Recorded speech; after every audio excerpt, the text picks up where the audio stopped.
நீ ரொம்ப சென்சிட்டிவாக இருக்க அப்படின்னு உங்களை பார்த்து யாராச்சும் சொல்லியிருக்காங்களா? சென்சிட்டிவாக இருக்கிறது அப்படிங்கிறது தப்பில்லை, அது நல்லது தான். ஒரு மியூசிக் டைரக்டர், சினிமா டைரக்டர், கவிதை எழுதுகிறவங்க, கதை எழுதுகிறவங்க, புது புது இசையை உருவாக்குறவங்க, சிற்பிகள், ஓவியம் வரைகிறவங்க, புதுசாக நிறைய விஷயங்களை க்ரியேட் பண்ணுறவங்க, இந்த உலகமே இவ்வளோ அழகாக இருக்கிறதுக்கு காரணமே சென்சிட்டிவ் பீப்புளால் தான்.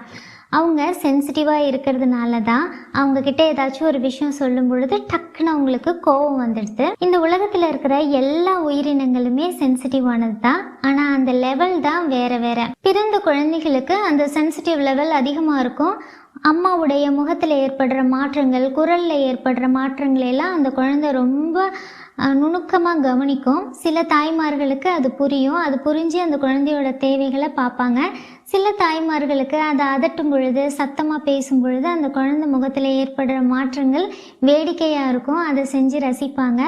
ரொம்ப ரேராக சில பேருக்கு தான் அது புரியும். நாய், பூனை, குருவி எல்லாத்துக்குமே ஒரு சென்சிட்டிவ் லெவல் இருக்குது. அது நம்மளை விட அதிகமாகவே இருக்குது அப்படிங்கிறது நமக்கு தெரியும். தாவரங்களில் சென்சிட்டிவ் பிளான்ட்னு ஒன்று இருக்குது இல்லையா, அது பேர் என்னது? தொட்டா சுருங்கி, தொட்டா சினிங்கி. நம்மளையும் அந்த மாதிரி சில பேர் சொல்லுவாங்க. எல்லாரும் சொல்லியிருக்க மாட்டாங்க, சிலர் சொல்லியிருப்பாங்க. அந்த மாதிரி சொல்கிறவங்க நம்மளை ரொம்ப ஏதாச்சும் காயப்படுத்துகிற மாதிரி பேசி நம்மளோட உடல்லையும் நம்மளோட முகத்துலேயும் உணர்வுகள்லையும் ஏற்படுற மாற்றங்களை ரசிப்பாங்க.